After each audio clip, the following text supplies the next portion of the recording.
Hey, everybody. Let's check in here and make sure all is well. Hello.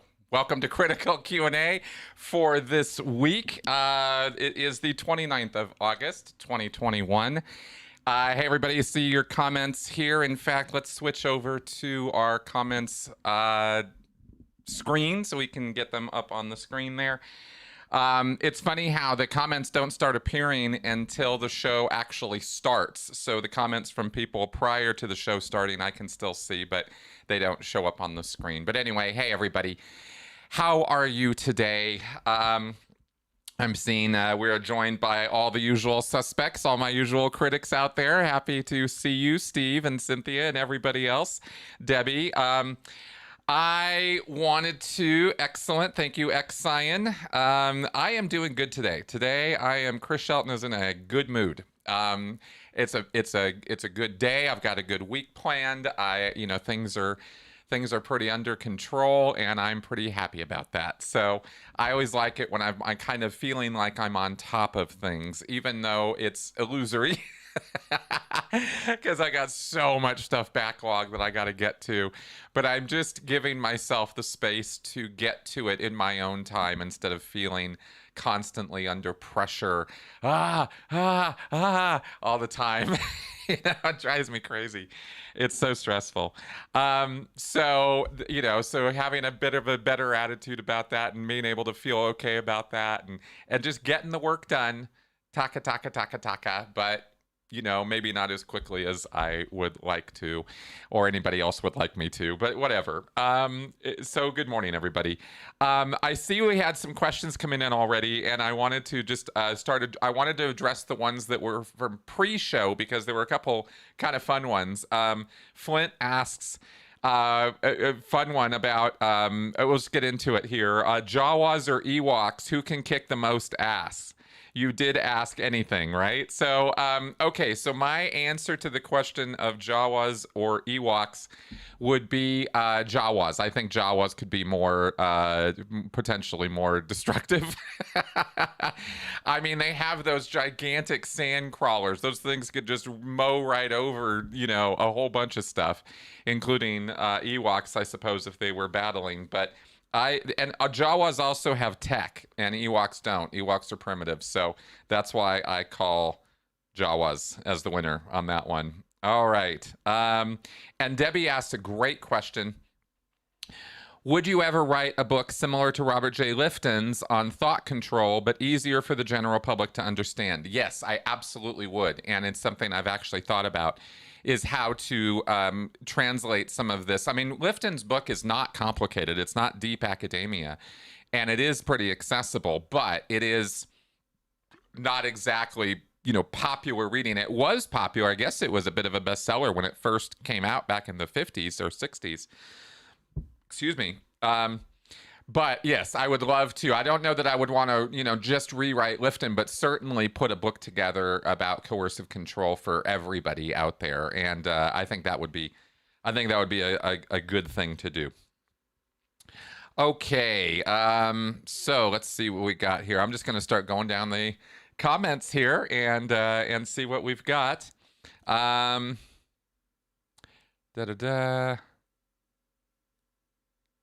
Oh yeah, Shimoda. Yes, exactly. The Thoth. You're commenting on the Thoth tarot deck that was put together by. This is Aleister Crowley's tarot deck, and that's why I got it, because it was the tarot deck that L. Ron Hubbard refers to and utilized. And I was just on a whim. I picked it up at the bookstore the other day because I had this talk with John Atack during the week, just he and I, just a private conversation, and we were talking a bit about Hubbard and the occult and Diana and the Empress and the occult beliefs of the guardian spirit that Hubbard was obsessed with and seemed to have for most of his life. The idea of the guardian spirit was something that apparently he talked about as somebody was relating a story about why was L. Ron Hubbard a fearless barnstorming pilot, and one of the reasons given, or one of the stories told, was that he believed that this guardian spirit, this figure of a red-haired woman in a green dress or something, was on the wing of his plane protecting him, like he was not gonna be hurt, injured, have an accident in any way, and he just went balls to the wall because he had his guardian spirit watching over him. So I guess this apparently could have been a long-term belief of his, and there are other things he was involved in that indicate that he was pretty serious about his occult beliefs, and that the Jack Parsons venture was not just a one-off or a con, although it was that too. That's the thing about Hubbard, is he was always double and triple layering everything he was doing with different layers of deception and con. That was his way.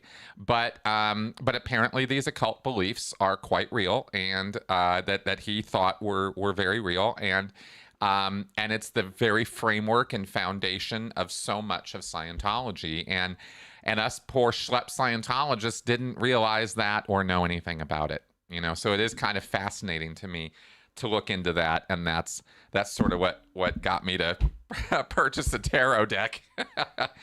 All right. All hail Seven. Yes, that is correct. He's around here somewhere, but I don't have Seven Cam for this show. Okay, so let's just go down the comments here, and I will just start answering questions as we go. Just bees for now. Chris, I think I asked this before. When you was in the Sea Org, have they ever got physical with you? Yeah, I was assaulted in the Sea Org. Jenny Linson slapped me around, and I was pushed, shoved, broke my finger. The very tip of my middle finger was broken when we were on the RPF, when I was carrying some wood with somebody, had a little accident. So that wasn't necessarily intentional, but you know what was intentional? Not letting me go to the hospital for 24 hours while I literally writhed in pain all night long that night with an untreated, unhelped, broken finger. And I had to try to sleep that night and tough it out. And I was told straight up, suck it up, basically, is what I was told. The pain is an illusion. Your pain is an illusion. It's just in your head. Okay. Well, it was very strongly overpowering my head all night long. And it wasn't until the next morning, when it was inflamed, kind of inflated, that one of the Sea Org members who was actually in charge of the RPF saw me and was like, "What the hell?" And I was like, "Yeah, I think I should go to the hospital." And she's like, "Yeah, I think you should." And this guy goes in and goes, "No, he's fine." And she's like, "Shut up, he's going to the hospital." Like that's what was required to get me to out of there. So yeah, they got physical with me. Yeah, that happened a lot. Okay, thank you, Sean. That's awesome. How it compares, Shimoda, the pressure that I put on myself. You ask here, constant pressure, how does it compare to the constant pressure in the Sea Org? It's not even close. I don't have an external threat on me the same way now that I did when I was in the Sea Org. I mean, it's apples and oranges. It's not even remotely the same. I exert a lot of pressure on myself. I guilt myself a lot. I put myself under a lot of pressure to produce and get good content out there and study and do the work I do. And because I got a lot of things. I got a lot of goals I want to pull off now. I got a lot of things I want to do. And that's where my pressure comes from. In the Sea Org, the pressure was very different. It was do or die. It was every day. If you don't, get these things done, then the world's gonna end. It's very different kind of consequences. If I don't get something done today, well, it sucks, but I can still get it done tomorrow. It's not the end of the world. In the Sea Org, if you don't get things done on time, your world could end. It could end in very interesting ways. I mean, going to the RPF, getting kicked off of your job and being relegated to the galley or something, getting busted, getting thrown on decks or something. I mean, your life could change in significant ways if you don't get certain things done. So So it's a much lighter level of consequence now. You know, if I disappoint you guys or I try to get something done and it doesn't get done in time, you guys go out of your way to bend over backwards to tell me it's okay. If I, you know, don't feel up to doing a show or feeling sick or something, I've been like, oh guys, I'm really sorry. I wish I can't do the show this week. And you guys have been like, what are you apologizing for? It's okay to take a day off, you know? And I'm always like, ah. So it's very different now than it was then. There was never any acceptable excuse for not getting your work done in the Sea Org.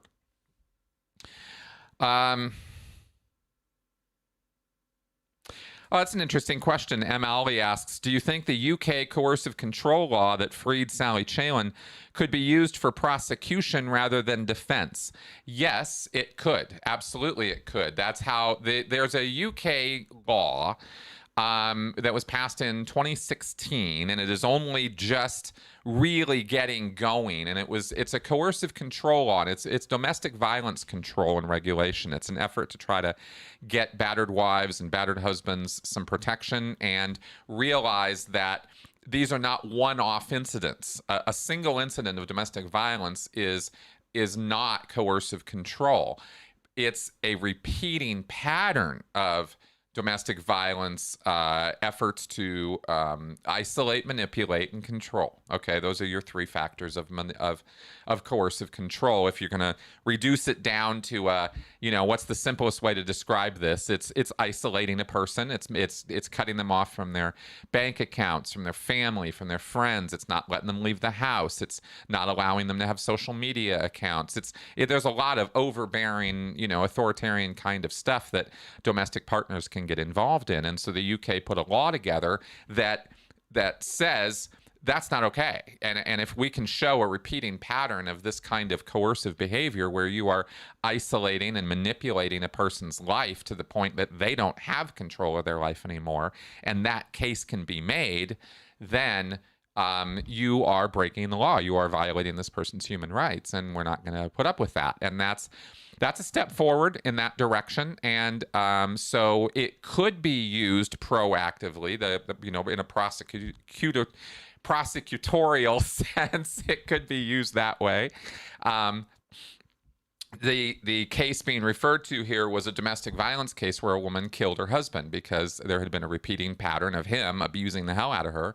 And one day she just got sick of it and she shot him, I believe is what happened. And she went to jail, and she was in jail for a while. And then this law was utilized to show that actually, the violence was justified and that she had herself had her life taken away from her by this man. And her response to that was an effort to try to, get her life back. That's how I understand the case. We did take a look at it, study it a little bit in my class, and so that's why I know about it. And that's where I'm advantaged in doing a UK program, is the law was in the UK, and so I've actually read the law and studied it, and it's I think, like I said, I think it's a step in the right direction. And we are starting to see some law here in the United States reflect this as well. I think Jersey has something they're putting together, and there are other laws. I believe in California there's a coercive control law of some kind being put together. This is, again, mostly in the realm of domestic violence. We don't see this yet being used against religious sects or cults or, groups we consider high control authoritarian groups. It could be, but that's not really how the prosecutors are being, or the legal folks are being briefed on what the law is used for. And so it's interesting how you can have a law that says XYZ, but then how the law is implemented or executed has a lot to do with how XYZ gets interpreted or translated or contextualized. So anyway, so that's some stuff I can say about that. It's a good question. Oh, Vernon asks, hi, Chris, since you will get a UK degree, would you consider moving there and working in the UK? I would absolutely consider working in the UK.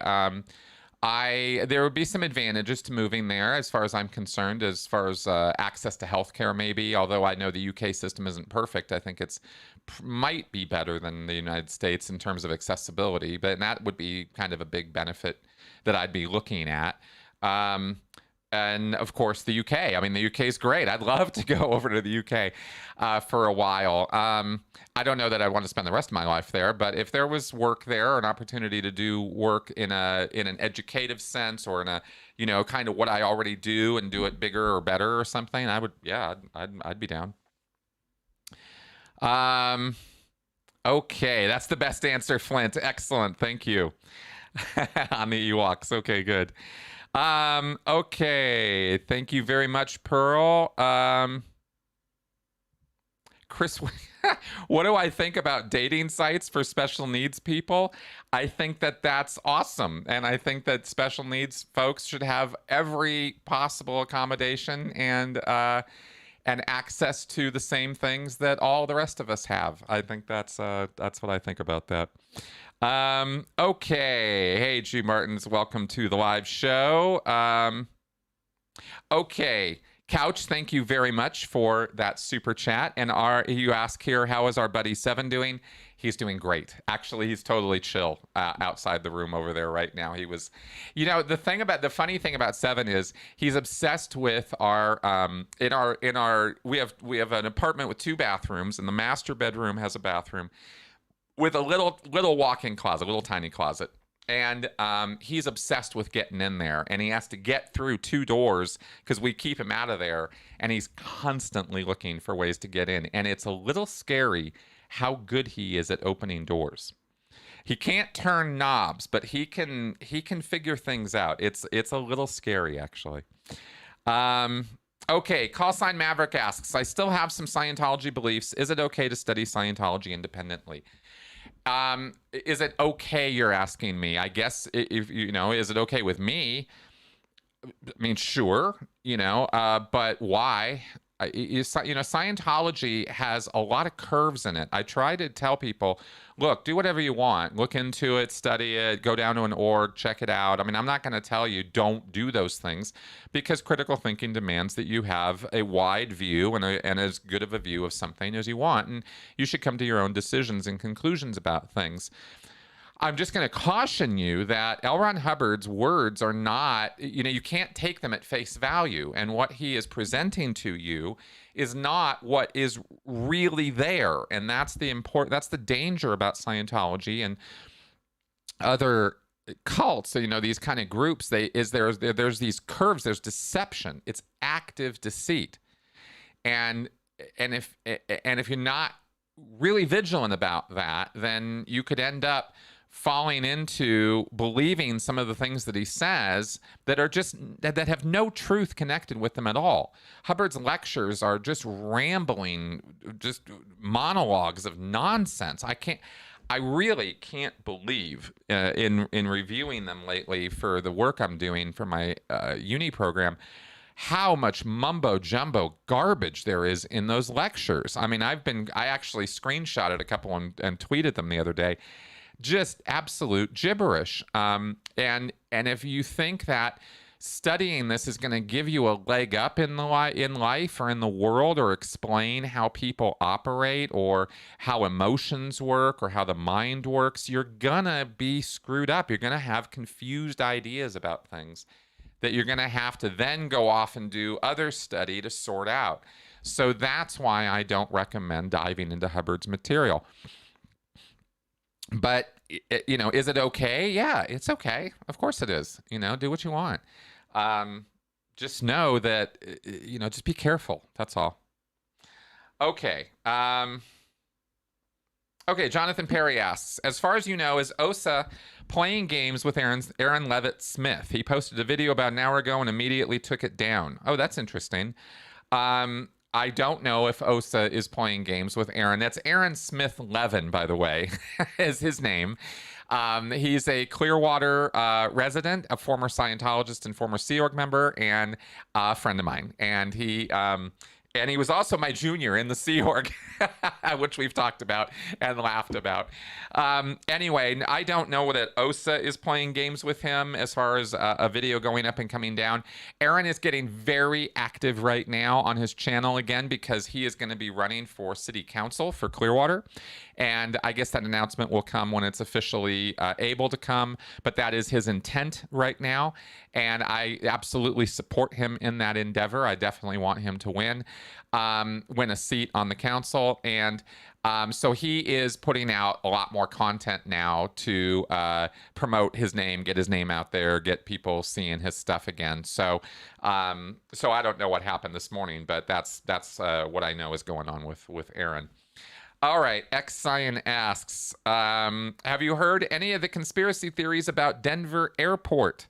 Like the Illuminati headquartered there in underground tunnels built by lizard people. That's exactly what I have heard about DIA. There is all you need to know about DIA and the nefarious, sinister plotting and conspiracy theories around DIA, to me, are symbolized by Lucifer. And I wonder if I could maybe get a picture of the murderous Mustang of Denver Airport. I mean, literally, you look up Blue Mustang, or if you Google Lucifer, you will get this statue that exists. Here it is. Let me see if I can... well, let's see here. How would I do this? Maybe this way. I don't know if you can see behind me. I've got these, I can't blow them up to full size, but this is a statue of a blue horse with red eyes. I'm not kidding. And this statue is right outside the airport. Everybody who drives in and out of the airport drives past Lucifer. Lucifer is about 2 stories tall. He's a huge statue. And the guy who made Lucifer died, killed by Lucifer, fallen on him, is the story. And that's right outside the airport. So, I think that's insane. I think that's crazy. And yet, that's real. That's a real thing. I mean, I could drive out there right now and take a picture next to it. That embodies the crazy weirdness of DIA to me. Whether the Illuminati have underground tunnels there, or rich people can all come to DIA and hide under the airport when the apocalypse comes, or the zombies come, or the diseases come, or whatever, they have a place to go, live and hide in the levels that were built under DIA. And I guess there are trains, underground tunnels and stuff. And this is kind of the idea. I don't know. Obviously, it's kind of a big joke, but that's what I know about the tunnels under DIA. All right. Oh wow, I gotta catch up on these. I'm way behind. Okay, Jane Doe. Hi, Chris. Thank you so much for all you do. Do you have any updated info on how big is Scientology in Italy? I'm Italian, and it seems it's shrinking everywhere, but here we still have 7 Narconon centers. Yeah, Jane, I don't know what to tell you about that. I don't have any hard data about Italy right now, but I can tell you that Italy was always surprisingly enthusiastic about Scientology. Milano Org was one of the biggest, boomingest places, and it was because of the body routing, the going out on the streets and just grabbing people and bringing them in and throwing them in. And I mean, the place was overfilling with people. And obviously Gold does their, magic to stuff their videos with people and stuff and sort of inflate the numbers. But Milano was really on fire. Statistically speaking, they were just going crazy. And it was something about the Italians, because then it kind of started going up and down the Italian coast at the different Italian orgs. This was a long time ago. This was like in the 80s and 90s. And but it was big. And I think it was, we all thought it was real. But anyway, I think, I don't know. You don't see or hear much out of Italy now, Scientologically. So I don't know. I've never really had my finger accurately on the pulse of Italy since I was a Sea Org member, so I couldn't speak more intelligently about it than that. But it's not something that they promote or pimp in their events anymore. So that's what gives me the idea that Italy isn't really anything special anymore. They are much more oriented on Taiwan and Asia than they are on Italy now, promotion wise, and that tells me that probably numbers wise, it's probably is shrinking there, but that's a guess. Okay. Oh, good. Okay, good. So Flint, yeah, thank you. I really got some very positive responses to the podcast I did with Steven Tiger this week. If you guys haven't checked it out and you have any interest at all in Christian apologetics, I highly recommend checking that show out. We had a great talk, and I definitely intend on having Steven back. Absolutely. We'll probably do another one in a few weeks. Okay, just bees for now. Chris Shelton, is emotion abuse subjective depending on the person? Yes, it is. Absolutely. One man's abuse is another person's pleasure. I mean, we all have different responses. Context is king. If you want to be abused, you can go to places and pay to be physically abused, emotionally abused. And some people think that's like something they want to go experience.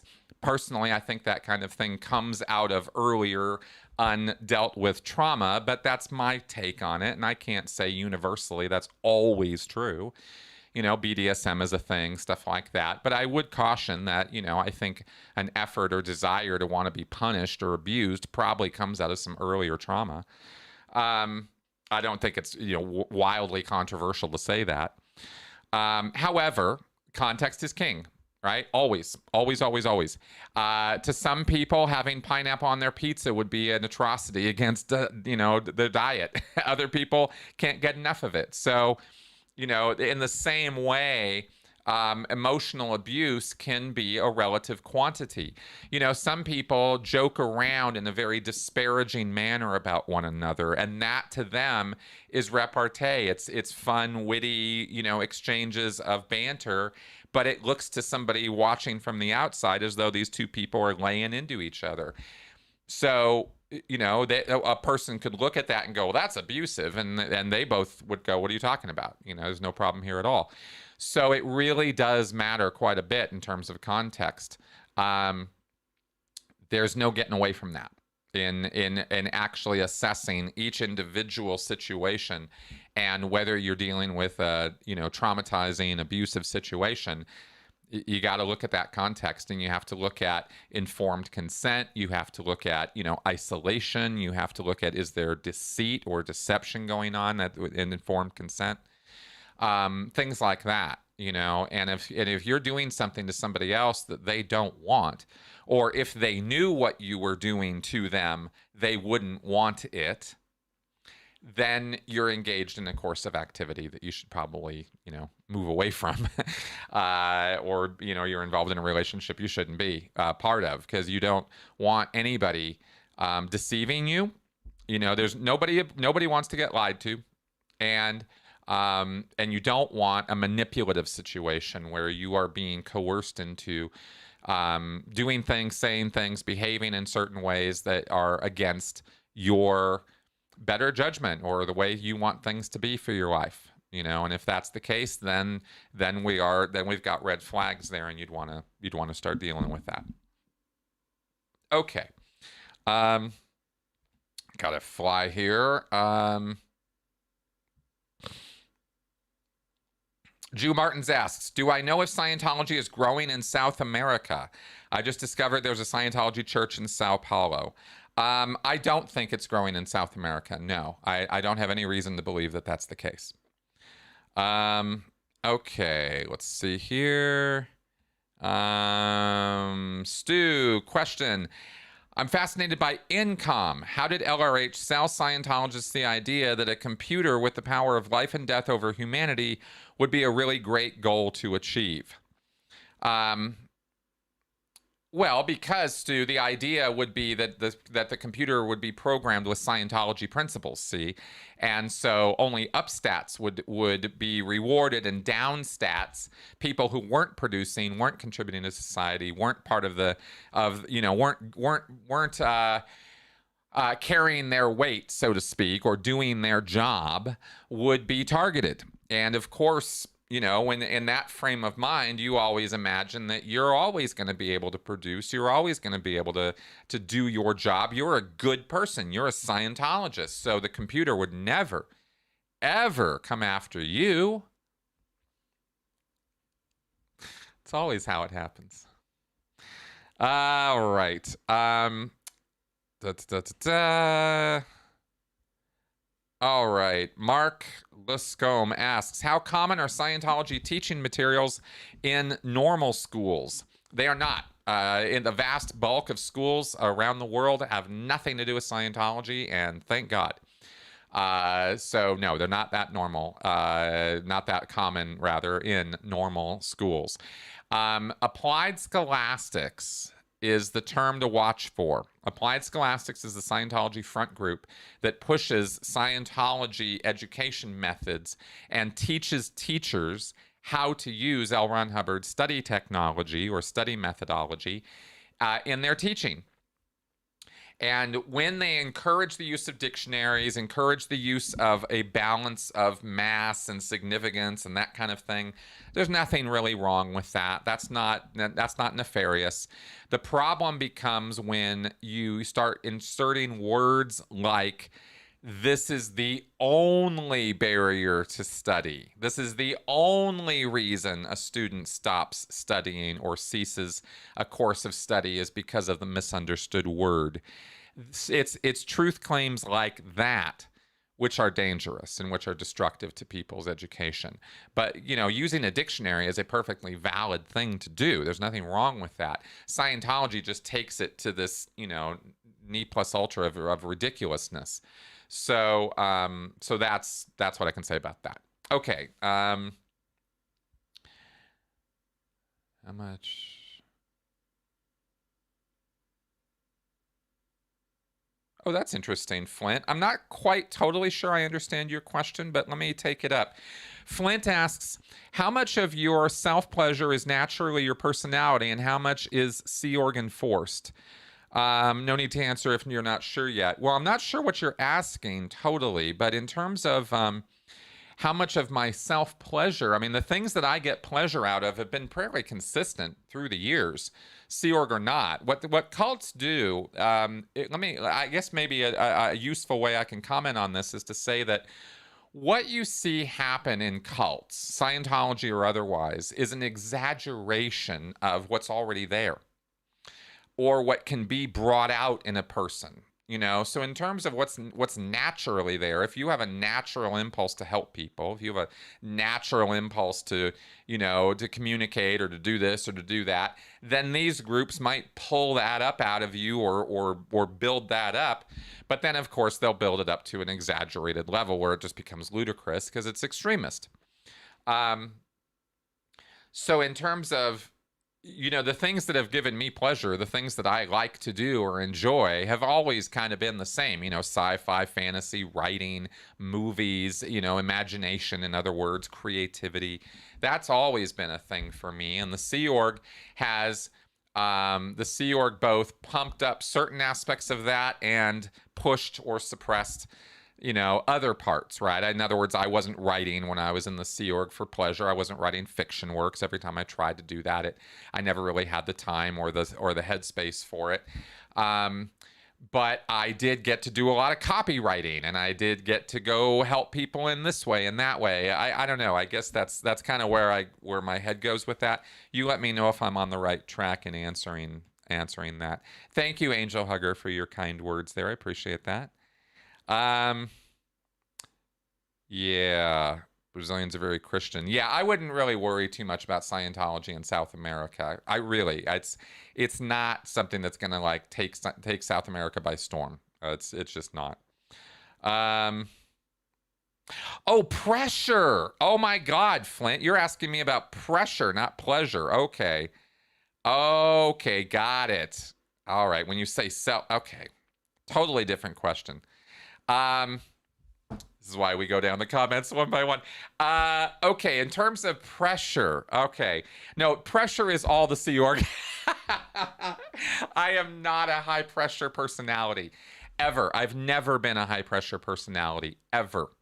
My entire life, I have resented deadlines and targets and pressure. I used to say flat out when I was in the Sea Org, I would tell other Sea Org members, I'd say, look, I realize that there are some people who really thrive on pressure. They need it. They want it. It excites them. It invigorates them. It gives them a feeling of, oh, now I've got something I have to do in a certain amount of time, and they're revitalized and really, you know, or energized by that. And I would say this. I'd say, I know that there are some people that this is how they are and they really love it. I'm not that guy. I've never been that guy. I hate pressure. Which is crazy because I was in a pressure cooker for 25 years. I mean, it's insane how not that I actually am. But I, you know, sacrificed myself for the cause. And so that pressure became habituated by the Sea Org and by the environment. And that's kind of still, that's still a little bit there, but a lot less than when I first got out. And that's why you see me a lot chiller now. I think I am chiller now than I was a few years ago. Okay. Yeah, Shimoda asks, follow up to previous, how do you think that us former cult members can get better at not guilting / pressuring ourselves like that? I'm aware it's something I still struggle with. Absolutely. Okay, so the way the best advice I have for you, and thank you very much for asking this, it's a great question. The absolute best advice I have is practice doing nothing. And this is something I hit on early on, and it's really been, it's a slow burn. It takes a while. Okay, you are what you need to know about coming out of a cult situation and the patterns and the habits that we have you have to retrain your brain. And it's a process, and it can be a slow process. It can feel like a grinding process sometimes, but that's just part of it.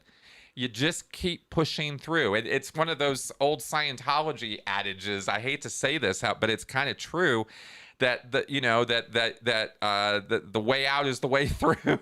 You know, like you practice, you just practice it, and I mean literally, it could be, okay, I'm just going to sit on the couch and I'm just not going to do anything, and I'm going to be okay with that for 10 minutes, you know, or an hour, or you give yourself a day off, or, you know, you build yourself up, but you do it gradually. You give yourself successes, you know, you pat yourself on the back when you actually accomplish what you wanted to accomplish, including realizing that you can accomplish nothing. And it's really okay. Took me a long time to be able to say that out loud and not, you know, take myself seriously. But it's true. That worked for me in a number of ways, but it was something I had to work on. Also finding things that really don't matter a whole lot, but they matter to you. Just you. They don't matter to anybody else. This is what we generally call a hobby or something fun to do, right? You find those things, and and when you first get out of the cult situation and the cult environment, they're very small. They might not even be there hardly at all. You know, oh yeah, I used to like watching movies. I used to enjoy making models. I used to like playing chess. I used to like reading books. I used to like painting flowers. I used to enjoy taking walks. I mean, whatever it is, you see, I'm throwing out a spectrum of stuff. Whatever it is, you know that you maybe used to enjoy doing, or you've always enjoyed doing, but had to sort of suppress or pull in, give yourself that. Give yourself little bits and pieces of that and build it up.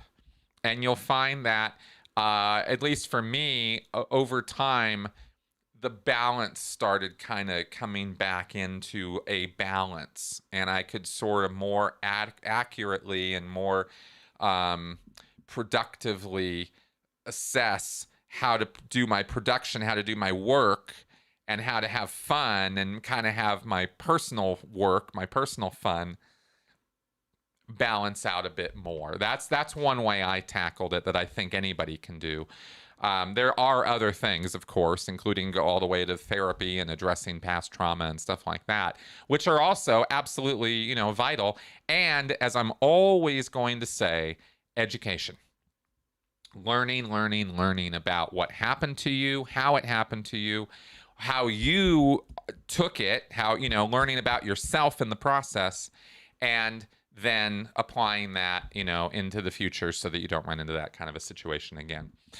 Okay. Hope that was somewhat helpful. I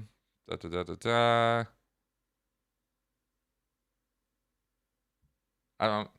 Sean Slaughter, did you think it was weird that on the Sea Org buses they have their backs to the windows so they can't see out of it? That wasn't my experience of being in the Sea Org. I was on a lot of buses in the Sea Org, and we always face forward. So I don't think that's a thing in my experience, Sean's. If I saw a bunch of Sea Org members in a bus with their backs out to the windows like that, I would definitely think that's weird. And if they're doing that now, that's weird. Yes. Okay. Women's shelter, very damaged. Gay domestic violence. Yeah, Robert, you're asking about important things. There's been a lot of studies and a lot of work being done and still being done on domestic violence and how women in those relationships are damaged and fixed up. And gay domestic violence is a thing. The percentages are kind of out there, and it's just more coercive control. I mean, to me, gender is not as important in the subject of coercive control as it is for some people.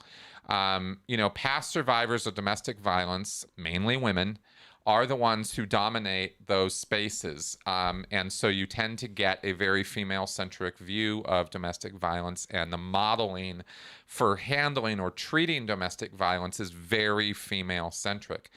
There are problems with that. There are good things about that in terms of the quality of care and the degree of attention given to feminine issues and to certain issues on that side of the equation, but it also has a downside to it. And so there have been studies done on that. There is work being done by people who are offering a more balanced, not gender-centric view of domestic violence, and I think that's really important work. Literally having studied this is not something I'm just like kind of tossing off here. I think this is actually really important because there are male victims of domestic violence, both in the LGBTQ community and in the cis community. And those men are often not taken seriously, and the resources available to them. This also includes boys, right? Teens and young children. Male and female, but if the males are, by the very nature of the modeling, excluded from the care that's necessary, that could be, or the treatment that can be given, then we have a problem, and we do have that problem. It's a real world problem. So that's what I can comment on about that, as far as some work I'd like to see in that direction. Okay, military, so to take it as abuse. Yes, that's for sure. Oh my God, Tony. What are the similarities I see between Hubbard and Trump? They're practically the same guy. As far as similarities, what are the differences? They even both have red hair. Ugh. They're both serial philanderers. They are both narcissistic megalomaniacs. They are both pathological liars. Neither one of them can have an honest conversation about any aspect of themselves or their lives. And yet they can't have a conversation about anything but themselves. It's just, it's all the check boxes for both of them line up perfectly. Okay, thank you very much. All right, question. I'm just going down the line here. How are we doing? Wow, it's already 45 minutes in. How you guys doing? Is this show going okay? All right, Xenu. Can you think of who was the high-ranking, beautiful blonde woman at AOLA that was so good at coercive control in the early 90s? Very late one night, she coerced me to sign a Sea Org contract. High-ranking, beautiful blonde at AO that was good in the early 90s. I do not know who you are referring to. Sunny Jensen? She was the flag rep, I think, at AOLA, and I don't know if she was there in the early 90s, though. She was a young... I don't know. Not sure who you're referring to there. I joined the Sea Org in 1995. So prior to the 1995, I don't know all the ins and outs and personalities on the PAC base. I didn't really start hitting my stride with that and learning who everybody was and what it was all about on that base until about 96. I arrived in June 95 is when I started my EPF. So that's why I'm a little bit, I don't really know who you're talking about there. Okay. Going on down the line here. Okay, Chris Wood. Would you ever see a see-through sleeveless mesh shirt and a leather sailor's hat if someone donated enough money to your show?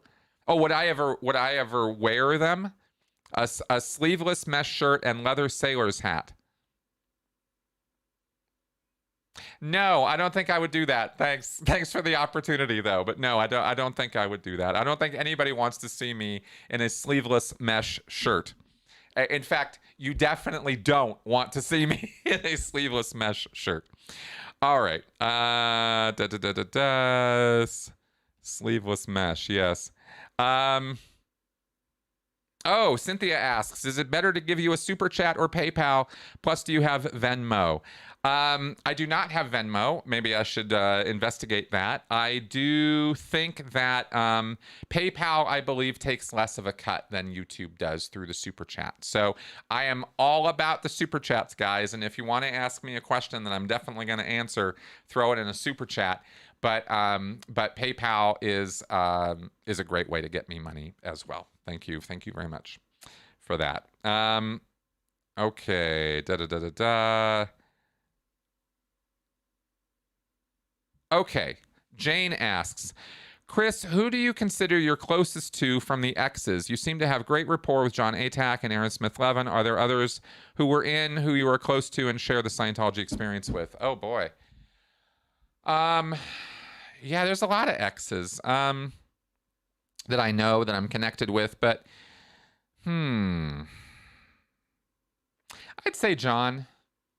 I'd say John and I are probably the closest of friends as far as personal relationships go between me and other ex-Scientologists. Aaron and I are pretty good friends. I sometimes talk to Mike. I definitely count Leah as a friend. We text from time to time and have conversations. But I think in terms of people who have opened up to me and I've opened up to them, and we've had very meaningful, personal, private conversations as well as what you guys have seen on air, I would say John. Yeah, that's what I would say. Interesting question. Nobody's ever asked me anything like that before. That's a good one. Okay. Leave my pony out of this. Oh my God, Chris. Would I ever join an outlaw biker gang? And if so, which one? I see you as a hardcore Hells Angels member. If I was going to go join an outlaw biker gang, it would be the Hells Angels because they give Christmas gifts to the kids. I mean, so of course I'd be there.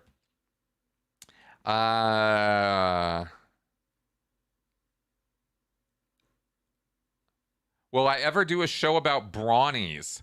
The grown men who are into My Little Pony. Yeah, no, I won't be doing a show about brawnies. Thanks for asking. All right. Oh my God. Yeah, I just don't see myself doing anything with the brawnies. I just don't know that I would go there. I would be interested in the conversation, actually. The more I think about it, the more I think there might be some interesting things to learn there. Yeah, I don't know. Okay. Sorry, these are great answers. Okay, all the work you do. Couch. This is great. I think most Scientologists. Chris Wood asks, "What if a Scientologist came across Xenu fan fiction? Would they freak out?" Again, remember, guys, about 95% of Scientologists have never heard of Xenu. They didn't reach OT3. They're not at that level. They don't know anything about it. Xenu is just another word to them. So they wouldn't really freak out. And OTs would not really be looking in the first place.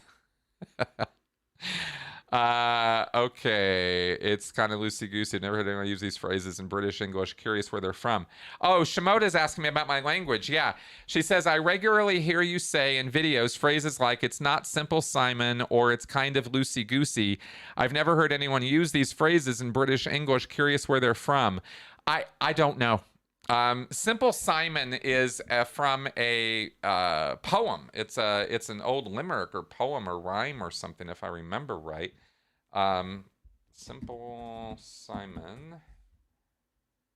No, not Simple Simon's Pizza.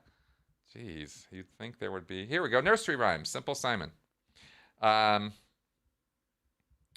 Popular English rhyme. Simple Simon met a pieman going to the fair. Says Simple Simon to the pieman, let me taste your ware. And it goes on for about 4 more stanzas. So you can look that up.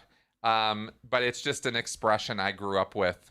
And I learned, I think Hubbard used it in some of his lectures. Loosey-goosey,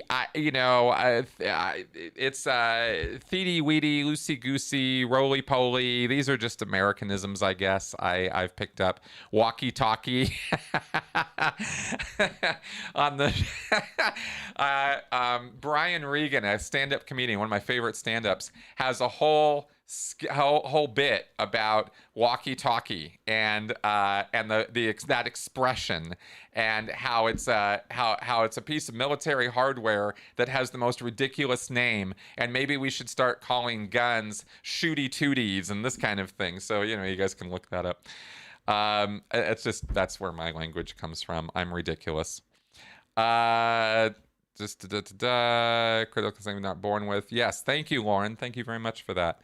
All right. Another one from Flint. How much of Hubbard's personality change was related to his bad motorcycle crash when he was anchored in the Mediterranean region and the narcotics painkillers he started using after that? A bit. I mean, drugs, medications, powerful sedatives can have mind-altering effects over time. Hubbard was no stranger to drugs by that point, though, or alcohol, and it's thought or supposed by John Atack and others that Hubbard was quite the drug fiend or a medication fiend up to that point. So that motorcycle accident and the heart trouble and the other things that he experienced in the 70s was, already building on an earlier accumulation of drugs and toxins and stuff in his system. So as far as personality changes, we can point to a few things in Hubbard's life, but I think it was a gradual thing. I think that you see Hubbard having been a true believer in the occult and the occult framework and Crowley's work. I mean, I think Hubbard said that somewhere along the line that the Book of the Law, Hubbard, Crowley's drug-addled nonsense. I tried to read Book of the Law. It's a man. Anyway, Hubbard apparently thought it was like just this wonderful, amazing epiphany of a book. So I think Hubbard suffered from some pretty weird ideas for a very long time, and was trying to deal with whatever he was trying to deal with. And we see major personality shifts with with getting fame and fortune in the 50s, and then losing it again, and then gaining it back and building it back up. But I think by the 1960s is when we see a real script flip where Hubbard really goes all in on Scientology.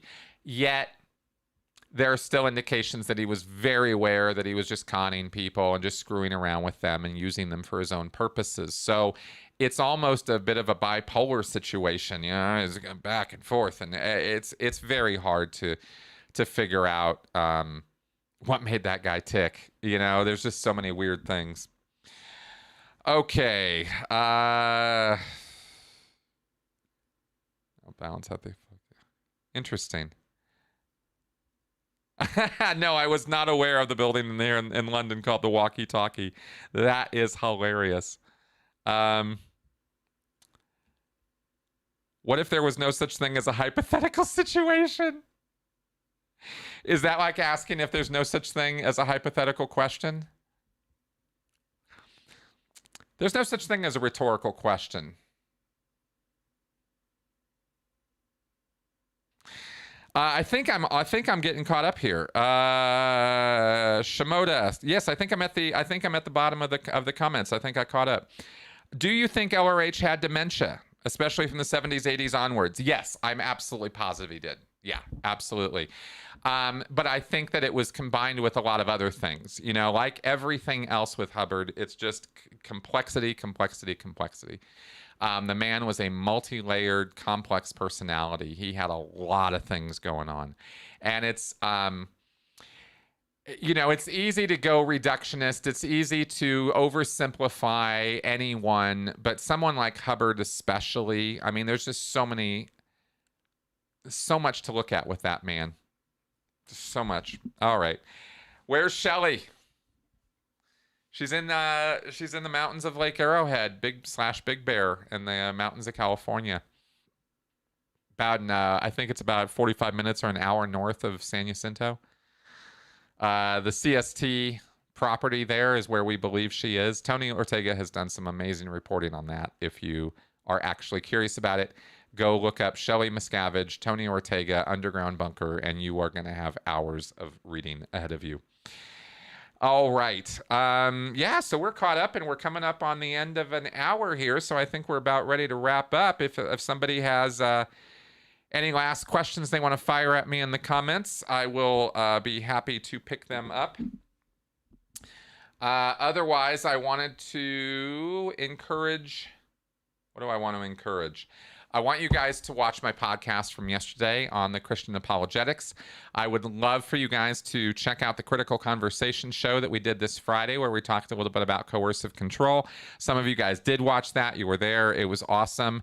Oh, this is what I wanted to say, is I wanted to say to you guys, my critics, we have something happening here. We've been doing the Critical Conversation show for just over a year. I think it's been about 14, 16 months now. And we have a real community forming, and I could not be more pleased about it. I was watching you guys talk to or interact with a new person. When I'm doing the live show, I'm glancing at the comments as I go, but I'm mainly talking to the callers or making whatever points I'm making when I'm monologuing, and I'm not seeing everything in the comments when we do the Critical Conversation show. And I will often go back and watch the show again later that evening or the next day to sort of see what you guys were saying. And I see some of you guys helping new people come on. Oh, there's this Chris Shelton guy. I kind of like this show. This is fun. And you guys are like this little community. Yeah, it's great. Da, da, da. And I just could not be more happy about that. I wasn't sure if I was going to get that happening on this channel or on this show. But I am, and it is, and it's fun. And I wanted to just kind of throw out there that I noticed that, and I think it's great. I really do. Yeah, I just, the CS community, that's right. the C org is what we got going on here. Oh my God, X-Cyan, you got to be kidding me. Can I explain and give an example of a service facsimile in 2 minutes? Goals problem mass. Yeah, you're funny. No, I will do that. I will do that some other time. Yes, I would love to have gotten a hold of Pat Broker, but I guess that's just not in the cards. All right, guys, let's go ahead and wrap up the show for this week. This has been fun. I really, really have enjoyed your contributions and your support and all your love. So thank you very much for being part of this. And let's see. I think you guys are going to enjoy that. We've already got the podcast in the can for this next week, and it's Scientology organizational stuff, more stuff with Cyprian. And I think you guys are really going to like it. I actually got Cyprian to talk some more this week too. So excellent stuff. And let's go ahead and wrap up, and I will see you guys next week. Bye-bye.